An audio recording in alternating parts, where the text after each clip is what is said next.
Jets rookie camp is officially in the books. We've got a lot of takeaways from there. And how about this coaching staff?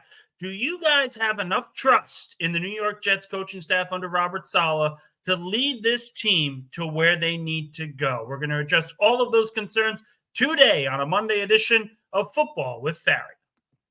It's time for Football with Faria. You got to get the offense right, and you got to be able to be aggressive. They put up 14 against the secondary. That is driving me up a freaking wall right now.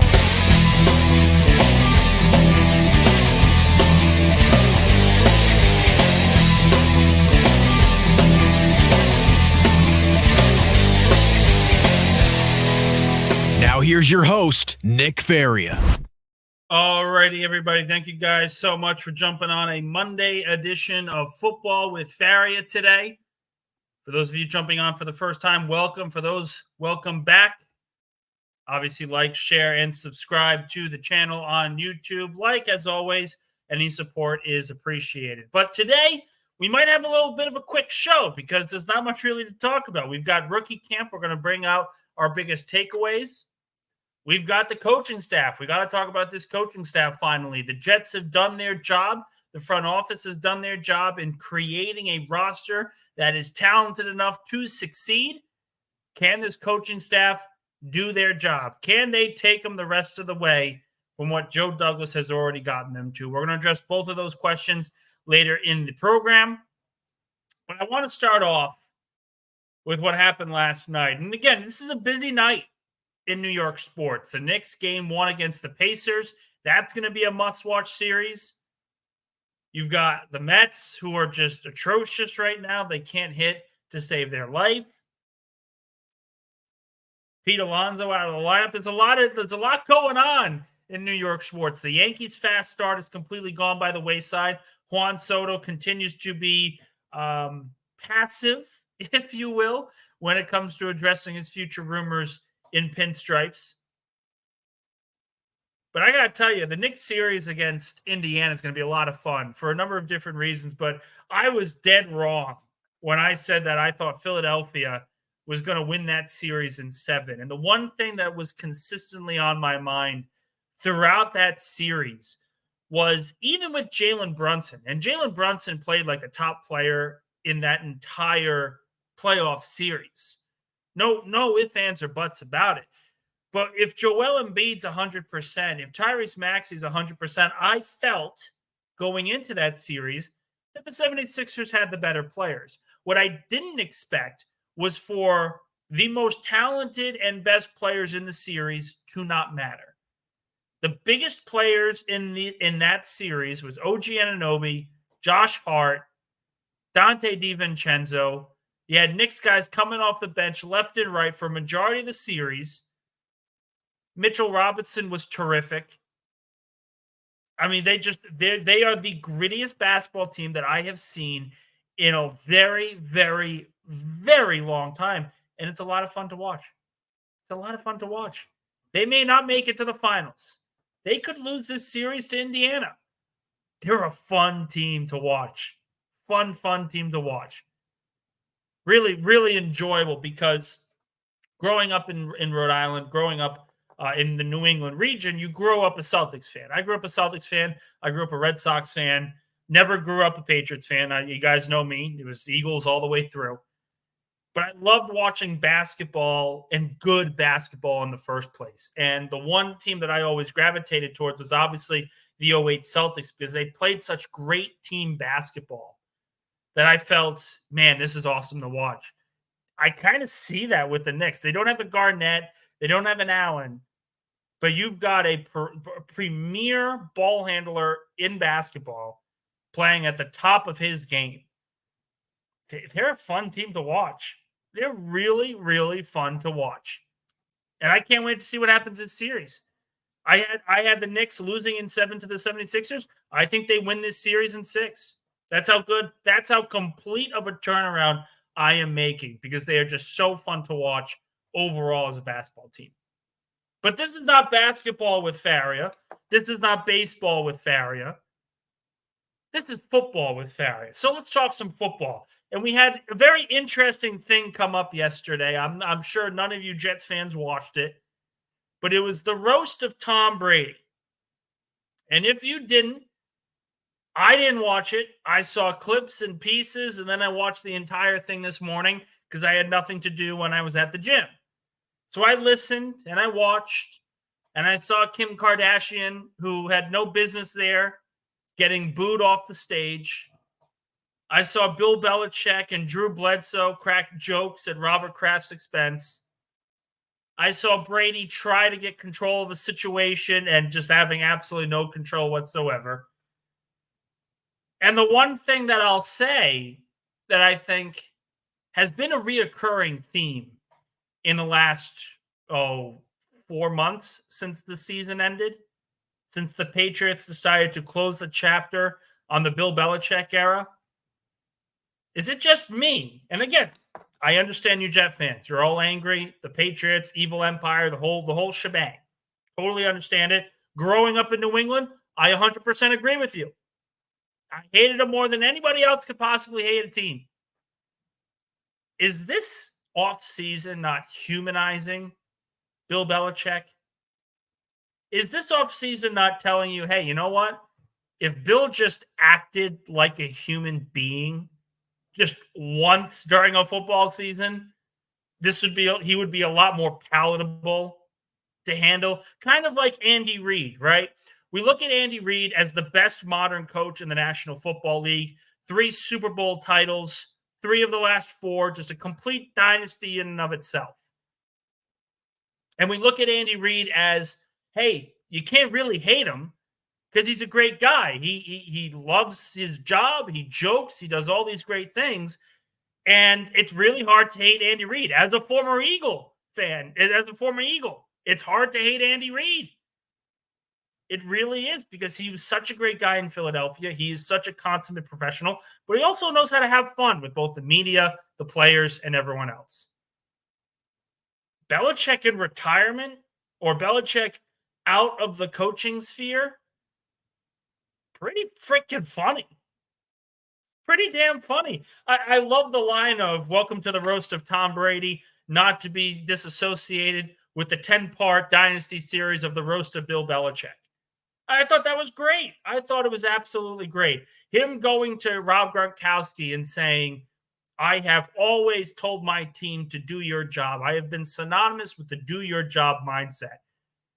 And him going to Gronkowski and saying, your job at Fox, please stop doing your job. I thought that was great.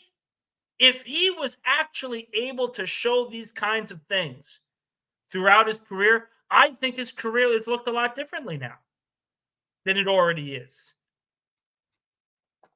His NFL draft show was fantastic. If you guys haven't already, look at what he did when the NFL was doing their top 100 greatest players of all time. He was a guest analyst on that, and he was given some excellent insight. Belichick, the football guy, talking football, just being a dude, is pretty damn cool to listen to. Belichick, the coach, is just incessantly boring and an asshole. I think we all understand that. But is this offseason not humanizing Belichick? I mean, we can argue about if it's humanizing Brady or not, whatever that is. I think most people will always find it hard to humanize Tom Brady to each their own. But is this not the offseason where Belichick is essentially saying, I'm just going to be myself now because I have nothing else to do? Pretty damn good. It was pretty damn good yesterday. If you guys haven't, definitely take a look. You can skip some of the parts where Brady tries to talk back and calls Philadelphia a town of racists, which is weird because the majority of racist comments are actually coming out of Boston. He didn't really talk about Eli Manning, but he talked about Peyton. So that's where we're at on that. If you want to make fun of Brady for all that, go right ahead. If you want to laugh at what has become of the Patriots dynasty, go right ahead. All the power to you. But I do want today, Monday, an edition of Football with Faria, to talk about the Jets and focus on the weekend that was. And that was, of course, rookie minicamp. First time that we saw some of these rookies in pads in the new Jets logo and in the Jets' new uniforms. And I got to say, from the pictures that we have seen, the logo and the jerseys look pretty damn good. Look pretty damn good, guys. I think everyone has a lot to be excited about. So before we get into our comments about rookie minicamp, obviously, of course, if you guys want to call in, the link in the YouTube description down below. We've got the StreamYard link for you guys who want to call in and talk some Jets or NFL football. Also, if you guys want to add any questions, pepper the chat with them. We'll try to go through it towards the end of the show as well. But let's talk about rookie minicamp because there were a couple main takeaways. First off, we have to talk about Olu Fashanu. Olu Fashanu suffered a quad injury in the NFL Combine. He did not really participate in a lot of major things during rookie minicamp. And there are going to be people, because there's always going to be people, who are panicking over the fact that, oh my God, it's another offensive lineman that's injured. And always I'm going to say, pump the brakes. It's May 6th. He's going to be 100%, most likely by OTAs, maybe by training camp. There's really no need to worry about where the Jets are with their 11th overall pick. Because what he did do during rookie minicamp was he was working on his footwork. He was working on his kick steps, all those other things that you look in terms of basic movements for offensive linemen. And the one thing that I continuously heard, the one thing I continuously saw in those clips is this guy's got a killer first step. He's got a killer first step. His lateral movement is good. Is he going to be a project if they try to make him into a guard or make him into a right tackle? Probably. But ultimately, you kind of see the twitch that's there that should allow him to develop into a really good offensive lineman, not just an all-pro left tackle. And of course, with the Jets drafting him with the 11th overall pick, the expectation is that Olu Fashanu is going to be your tackle of the future. And while he didn't participate in drills, or most of the drills, you saw the potential that is there for Fashanu, not just to be the left tackle of the future by sitting an entire year, but if an injury were to go down to, say, John Simpson or Morgan Moses, the potential from Olu Fashanu is there for him to be a viable option at either of those positions. I'm not saying it's going to happen right away, but what I am saying is his footwork, his overall twitch in those practices showed me a potential path for Fashanu, the 11th overall pick, to play at some point during the regular season this year, even if Tyron Smith is healthy. And a reminder, it's probably not going to happen. Tyron Smith is a great left tackle. He is a future Hall of Famer. It has been a very long time since he has played a full 17-game schedule. A very long time. So if I look at where Fashanu is right now, there's going to be people that are concerned over the quad injury. Those concerns are only going to be up for maybe another couple of weeks. It was clearly part of the team sort of dialing back their training camp program, making sure that these guys are healthy 100% when training camp begins. This isn't a case of waiting to see what happens and waiting to see if the quad gets better, because Fashanu essentially said that if it was up to him, he'd be participating. It was more of the coaches and the training staff saying, let's not push it. And they were right to do that. Why push it in May 2nd? May 1st? There was no reason to worry about that. So Fashanu, I thought he had a very solid start. I thought his footwork was very good. And I think the Jets clearly believe that they have their left tackle of the future, but a project at other positions that they can use and trust over the next couple of weeks, months, and potentially games going into the 2024 season. We talked about Olu Fashanu. We also have to talk about Malachi Corley, the beast, the Yak King, whatever you want to say. The one common consensus that I heard is that he plays a lot bigger than what his frame currently is constituted as. I think he's something around 6 foot, 220, whatever it is. This guy plays and looks a lot bigger. And I think if you're the Jets, the one thing you can't do, and I'm going to get to this in a little bit, but the one thing you can't do that you did last year is you can't hold back with some of these guys. You kind of felt that the team was holding back with Breece Hall, particularly in the middle of the year where they just wanted him to be running the football. They didn't really use him as a pass catcher out of the backfield. And obviously, offensive coordinator Nathaniel Hackett said the line of, I didn't really know he was that good as the receiver. And everyone kind of got on him saying, what do you mean you don't know? He's obviously a great receiver. He's a great all-around running back. But it's to me, specifically with Malachi Corley, the Jets have to use him everywhere. It cannot just be they put him out in the slot, just put him out at X, put him out on the outside in the boundary. You have to use him everywhere on the field. You can use him in the backfield. You can use him as sort of like that H-back type that allows him to just try and find different matchups all over the field. He is too talented right away. He is too aggressive right away for him to just be sitting on the sidelines waiting to see if Mike Williams were to get hurt. One thing that we saw last season with the Jets, and particularly with their scheme, and yes, part of it's because of the Aaron Rodgers injury. Part of it is absolutely because of that. But they used a lot of 22 personnel last year, and that's 22, 2 running backs, 2 tight ends. Or 12 personnel, 1 running back, 2 tight ends. You can't do that this year. You can't put yourself in that position, because if you are, and you're going to be doing that for a majority of these drives, you are taking one of the 3 pass catchers off the field. Mike Williams, Garrett Wilson, Malachi Corley. And right away, I think it's very, very clear that Corley is going to be able to make an impact right away.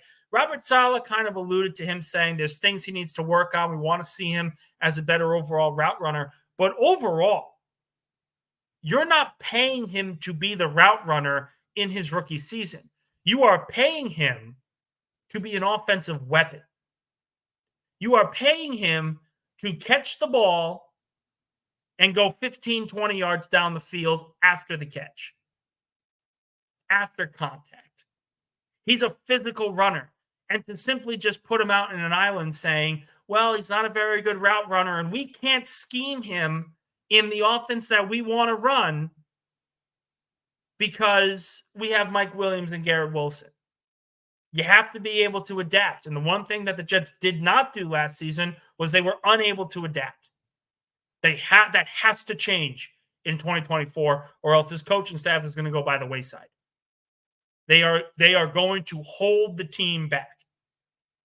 21, 12 personnel, whichever way you want to call it. Some people will call it 21, some people will call it 12. But the 2 tight end set for the Jets can only be used sparingly this season. I understand why they did it last year. They wanted to mass protect with Zach Wilson as a starting quarterback. They wanted to see if they could run the ball effectively with Breece Hall, and it did not work. Jeremy Ruckert is a good blocking tight end.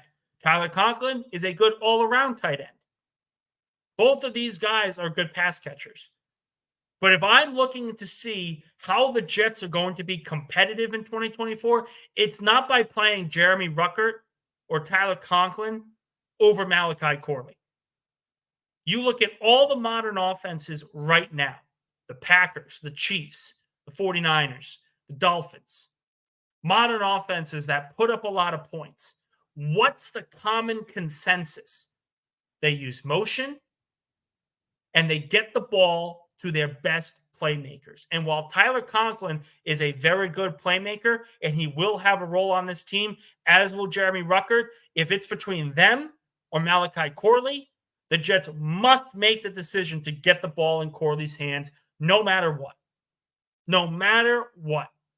And I'm not saying it's going to happen this way. I'm not saying that the Jets are teasing the possibility that Corley is going to sit for a while. I'm merely telling you what Robert Saleh said and what we have seen from Corley already. We have already seen the explosiveness. We have already seen that he's a lot bigger than he's actually listed as. He is going to be, Malachi Corley is going to be a candidate for Offensive Rookie of the Year this year. He's 100% going to be. People are going to look at me as if I'm crazy because you have Caleb Williams, Rome Odunze, Malik Neighbors, all these top quarterbacks and receivers. All of them are going to be in situations where they are going to have to play right away. But the reason why Corley is going to be in this conversation is not simply because, oh, he's a receiver and the Jets needed a receiver. He's going to be in the conversation because of his overall skill set, the ability to catch the ball out of the backfield, not just with running routes. The Jets are going to be able to use Malachi Corley in so many different ways, like Deebo Samuel, like Brandon Ayuk, to the point where teams are going to have to game plan for the Malachi Corley package whenever that comes up, whenever the Jets work on it this offseason.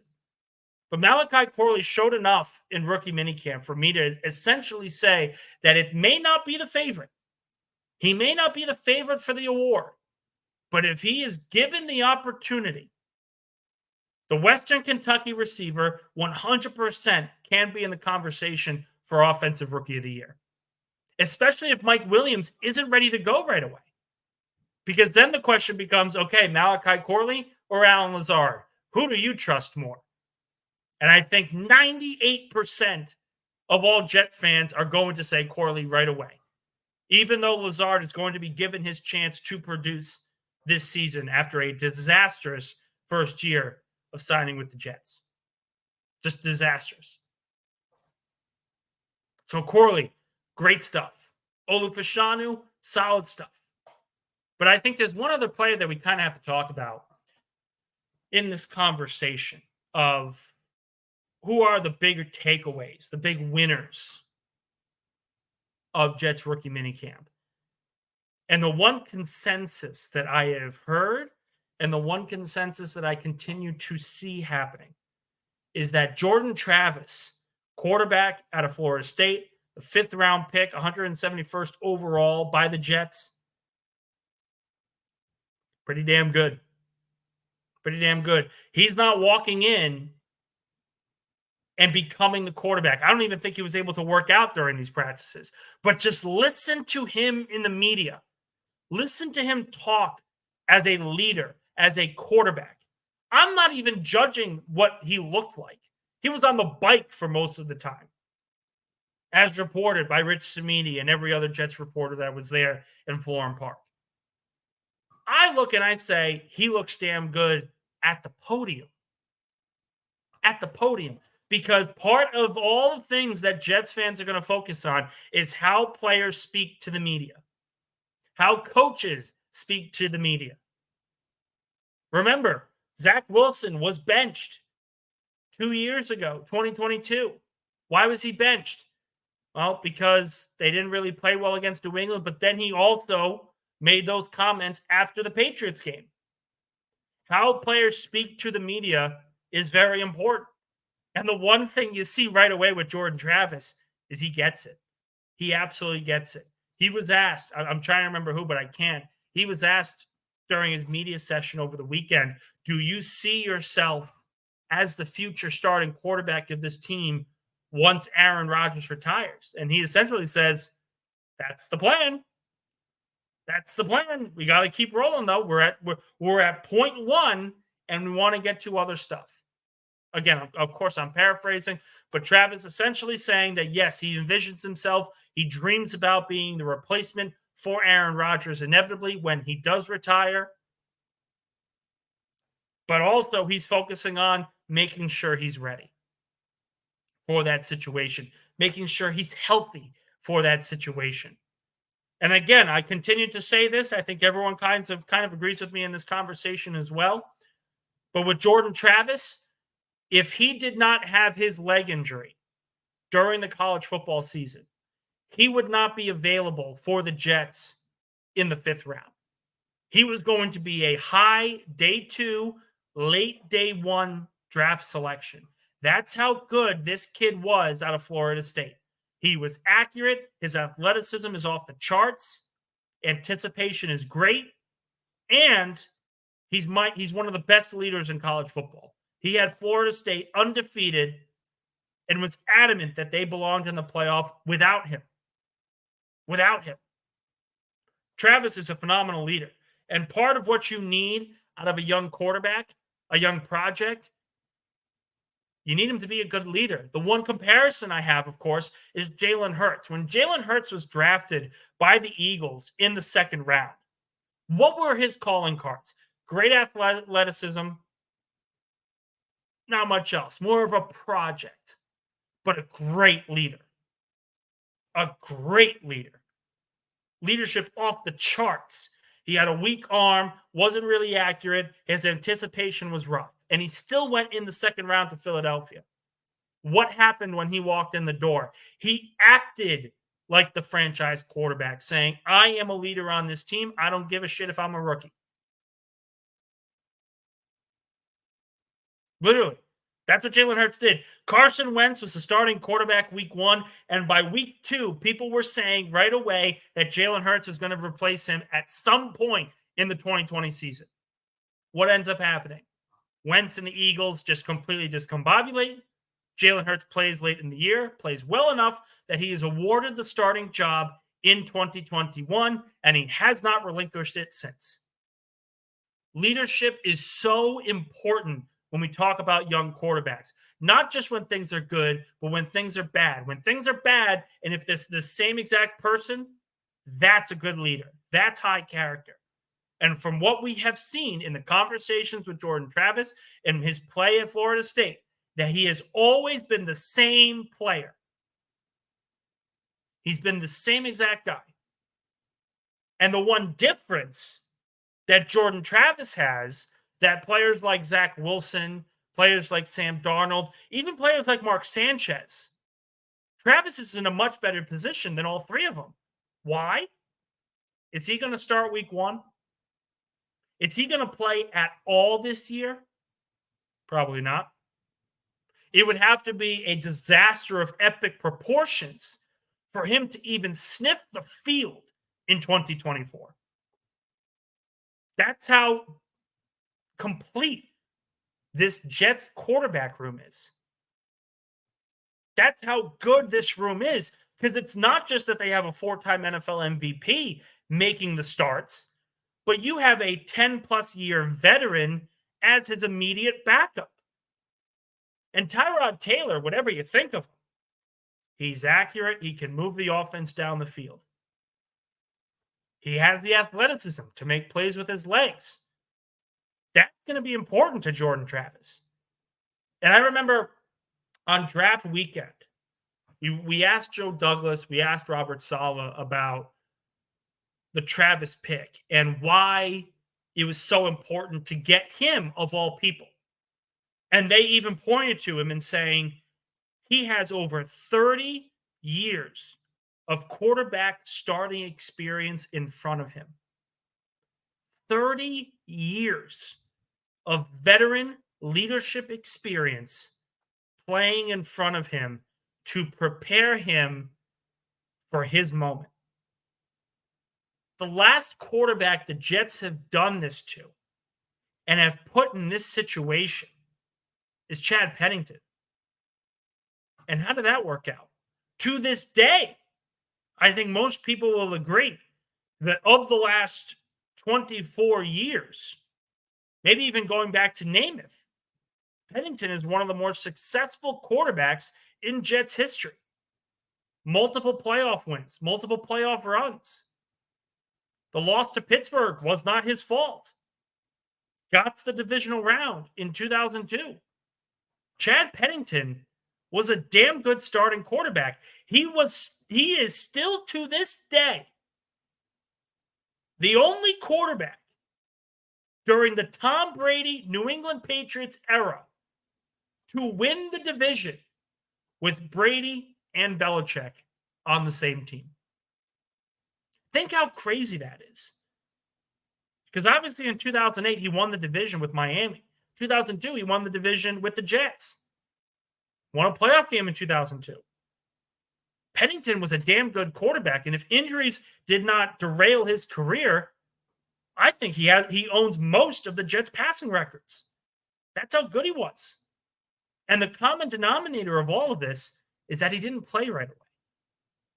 He was not told that he has to be the savior of the franchise immediately. They were preparing him to play, preparing him for taking the reins when Vinny Testaverde would end up leaving by retirement or free agency. Having a quarterback sit for a year, I have been saying this continuously for years now. Having a quarterback sit for a year is the best thing teams can absolutely do. And the trap that other teams fall into is that they are so desperate to play these guys right away that they derail their confidence immediately. What the Jets are doing here for Jordan Travis, it may not even work out. It may not. But you got a 5th-round pick developing behind a 4-time NFL MVP and a 10-year starting quarterback. How many young quarterbacks would want to trade that situation for? I think it's up for debate. If Josh Rosen, remember him from Arizona? You think Sam Darnold or Rosen would kill for that kind of situation when they were drafted? You think Zach Wilson would kill for that situation to be the 3rd guy when he was starting out? And I'm not saying that this would suddenly change them and make them great quarterbacks in the National Football League, but we have seen historically that if you sit a quarterback behind an all-time great and you just give him the tools to nurture and grow in the game, they can become lethal passers, lethal athletes.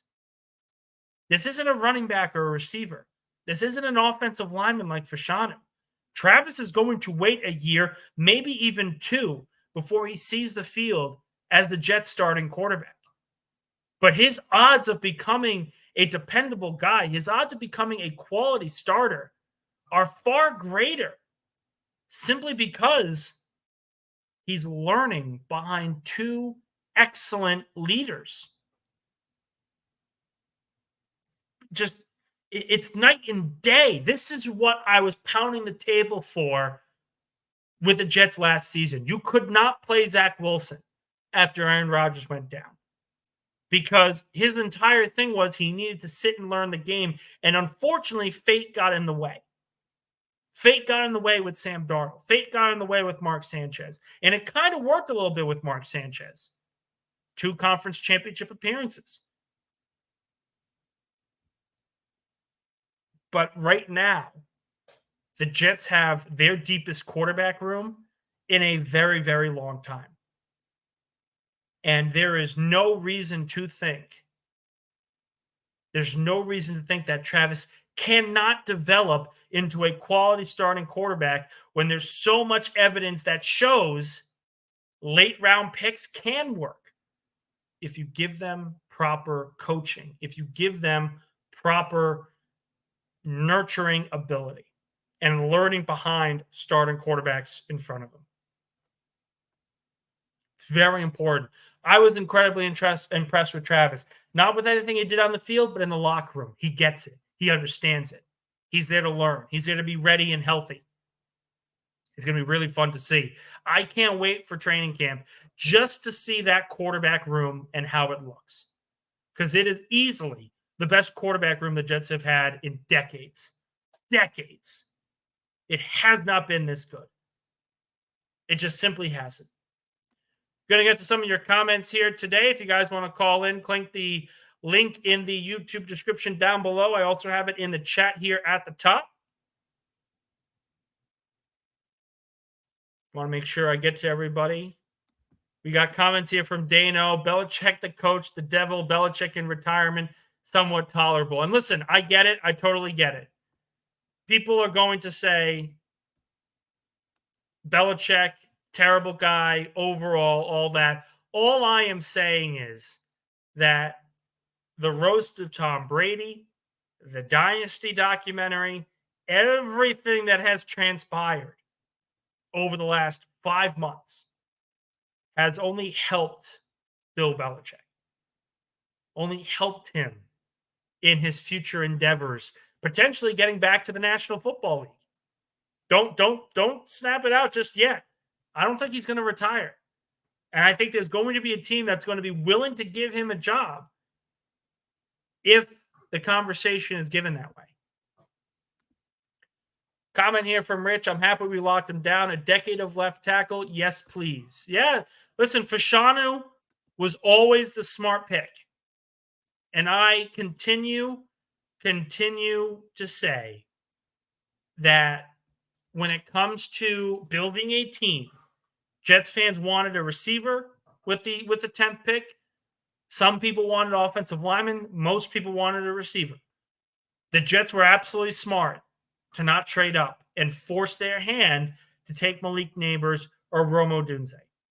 They were smart to say, let's let the board come to us. We'll pick up a couple of picks, and then we are going to get our tackle of the future.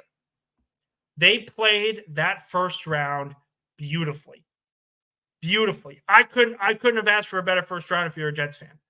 You could. You picked up multiple picks in the later portions of the rounds. You still got the guy you wanted.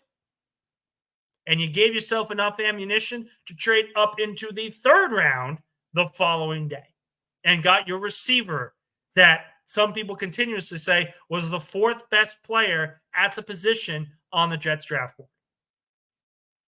They handled it beautifully. Jimmy with a comment here surrounding Jordan Travis. There is no way he would have went on late day one or early day two. I like the kid, but come on. Jimmy, again, everything that I say is not just based on opinion. There's a basis of conversations that I have had with some executives, with some scouts. He was going round one, round two.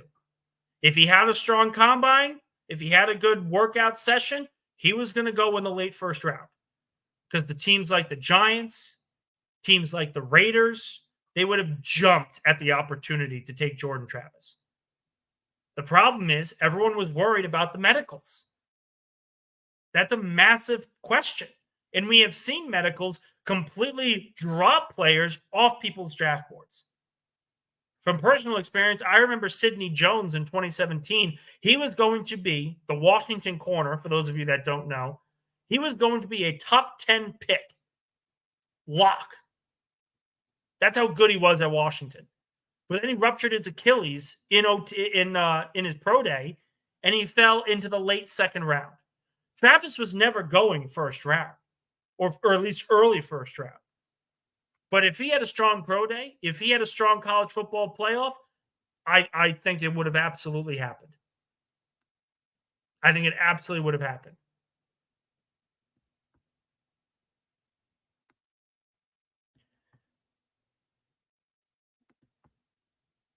Dan with the question, when are you back at One Jets Drive, Nick? Training camp or any OTAs? That's a great question, Dane. I think we're still trying to work that out with Athlon and Men's Journal and the Jets. And potentially we've got some content coming out at Play Like a Jet. For those of you that don't know, make sure you guys follow them on Twitter. Scott's a good friend of mine, but I'm going to be writing some content for them as well. So really just going to depend what the Jets allow. And we'll see what happens there, because I think if I can have a job and I can continue to go to practices, that's going to be extremely helpful. That's going to be extremely helpful, and at least put myself in a position where I can go to these things and drive an hour and a half to Florham Park and back every day.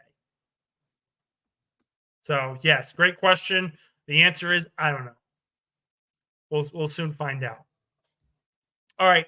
5:45 today. If you guys want to call in, make sure you guys hit the description down on YouTube. The link is right there. However, we have one more thing to talk about. And it's probably the most important thing that is going to surround the Jets this season, and it's their coaching staff. I kind of alluded to it already with Malachi Corley and how the team is going to sort of respond and use him on the field. But I've said already, and I said it last week, that this was the most talented Jets roster in team history.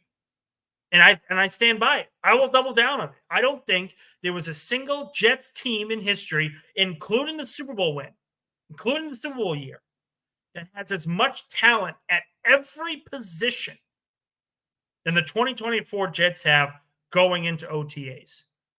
I don't think there's another team in Jets history that has that.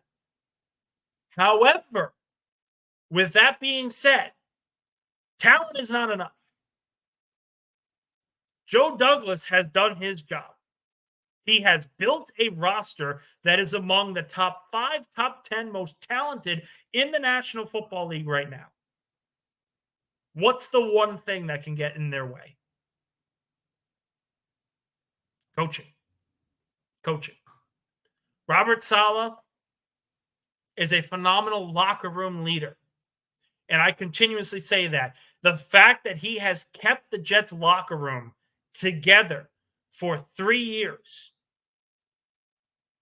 with all the problems that came through with Zach Wilson, with benchings, with all these problems, all the injuries that have happened, that have derailed the organization's seasons in back-to-back years. The locker room is behind Robert Saleh continuously. And that is a feather in his cap. Absolutely. Objectively, it is. Objectively. The fact that this team is not fractured is impressive in and of itself. But it's not enough. It's not enough to have a good locker room because you got to win games. And Robert Saleh hasn't won games yet. Nathaniel Hackett, as a play caller, has not won games. I think most people go into this season, most Jet fans go into this season expecting to have a top defensive coordinator, a top special teams coordinator, and questions at head coach and play caller. And those questions, those concerns are absolutely valid. Absolutely valid. There's not a single legitimate analyst that won't have questions about this coaching staff because it's right there. But if Robert Saleh and Nathaniel Hackett, and I've said this before, and I continuously say this because people take this the wrong way, but if they are just average at their job, and when I say average, I mean keep the guys afloat, make sure the offense is in the top 16 in most statistics. If they have both of those, they're going 12-5. Forget 10-6, 10-7. Forget 11-6 at worst. They're winning 12 games. This roster is way too talented. They have more talent than the Baltimore Ravens. They have more talent than the Cincinnati Bengals. They have more talent than the Bills. The only real question that I would have is if you have enough defensive talent to slow down Miami. But with Hassan Reddick now in the fold, you know that you can utilize your pass rush in a way that you haven't been able to in recent years. Your offense can put up points. So yes, the Dolphins, their offense is going to be an issue. But the Jets have a great defense, offense, and special teams. You look at the Jets, and I think the only team in the AFC that has more talent or is just a little bit better than them. And I think, it's objective. It's completely objective. The Kansas City Chiefs, until someone beats them, the Kansas City Chiefs are the best team in football, and we cannot question it. We cannot question, what's going to happen if this happens? No. We just can't. So if the Jets have the second best roster in the AFC, the big question is going to be, what does their coaching staff look like? And if they are just average, again, I continuously say, talent can only get you so far, but if your coaching staff is just average with unbelievable talent, oh my God, you're going to win 12 games. And again, I don't want to completely destroy my own team, but a lot of people look at Nick Sirianni, head coach of the Philadelphia Eagles, as an overrated coach, an overrated guy. Yes, he's been to the playoffs in every single year that he's been a head coach, but he's had a lot of talent. the NFC is weak.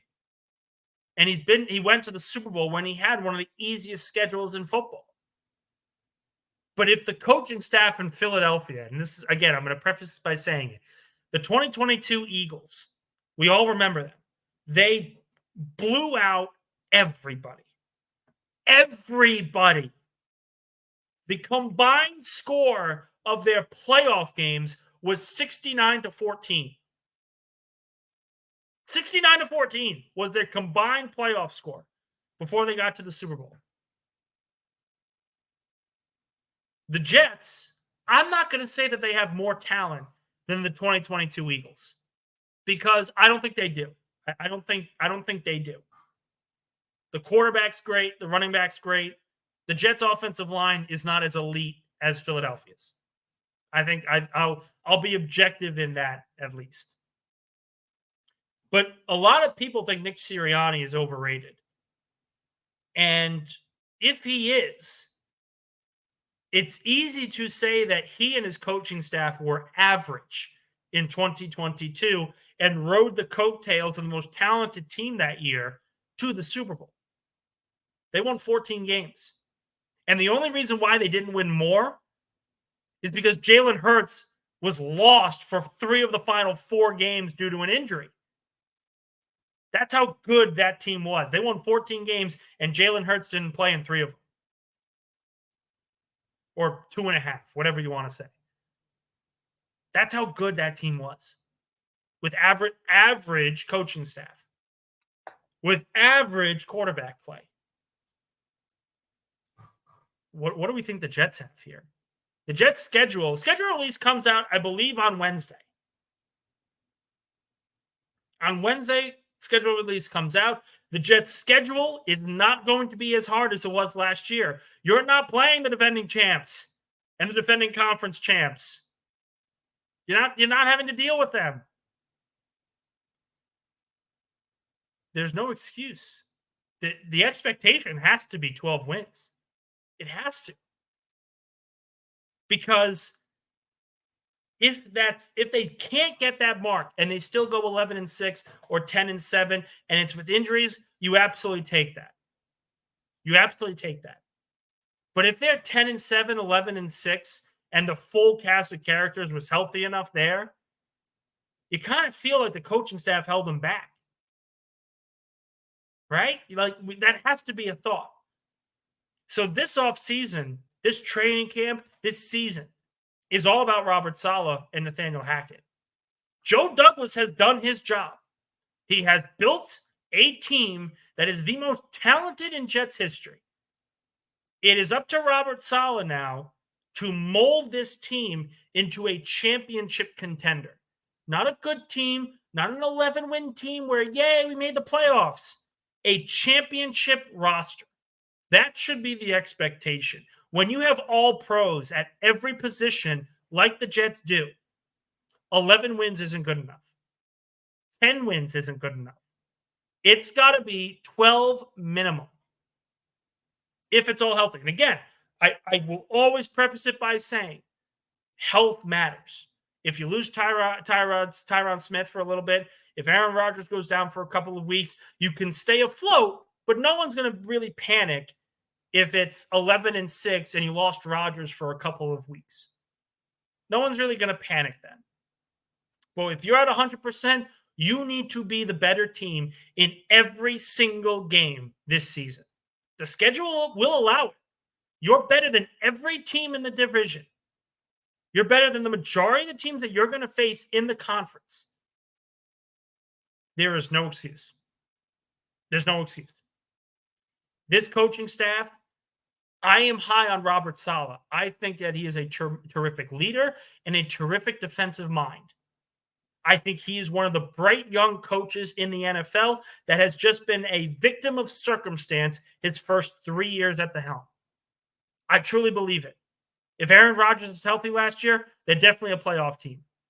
And we're not having these kind of conversations. 12 wins with this roster is the minimum. Because you have depth, you have starters at every position. Depth isn't the problem anymore. You have 9 offensive linemen that you can trust to play. You have multiple receivers that you can trust to play. Your secondary is loaded. Your linebackers, your pass rush, all loaded. And you have a 4-time NFL MVP. There are no excuses for Robert Saleh anymore. There are no excuses for Nathaniel Hackett. If Hackett is anything like Aaron Rodgers says he is, he has got to get this team in the top 15 of offensive statistics. There's no excuse. You have an all-pro running back. You have an all-pro receiver. You have a rocket rookie and a big-time wideout in Mike Williams. There's nothing here to say that this offense cannot be top 10. There's so much talent here. And it is completely up to Nathaniel Hackett to figure it out. For Robert Saleh to make sure that his roster, his construction of a game plan is good enough to overwhelm teams. The 2022 Eagles overwhelmed their opponents. They completely overwhelmed them. They were up 20 points in almost every single game. That's how dominant they were. 2022 Eagles were up by 20 points in almost every single game they played. They overwhelmed teams. The Jets have the ability to overwhelm their opponents in 2024. The only thing that is going to stand in their way is if the coaching staff does not have a proper game plan for the roster at hand. That's where we're at. That's where we're at. As we go into the next portion of offseason workouts, as we go to the next stage of training camps and OTAs, what we are going to see, and the big question surrounding this team, is not going to be health. It's not going to be Aaron Rodgers. It is going to be if Robert Saleh and Nathaniel Hackett are good enough as coaches to get this ultra-talented team to overwhelm their opponents. It's been done by many teams in the last 2 decades. It's time for the Jets to have their turn as well, because they certainly have the talent to do it. Appreciate all of you guys for jumping on today. We're hitting our mark at 6 o'clock. We will be back on Wednesday at 5 o'clock, same time, same place. We're going to go over the schedule, some of the leaks that are going on throughout. If it actually gets pushed to Thursday, we'll still talk about some of the leaks as well. No problem, no ifs, ands, or buts. So appreciate all of you guys for jumping on.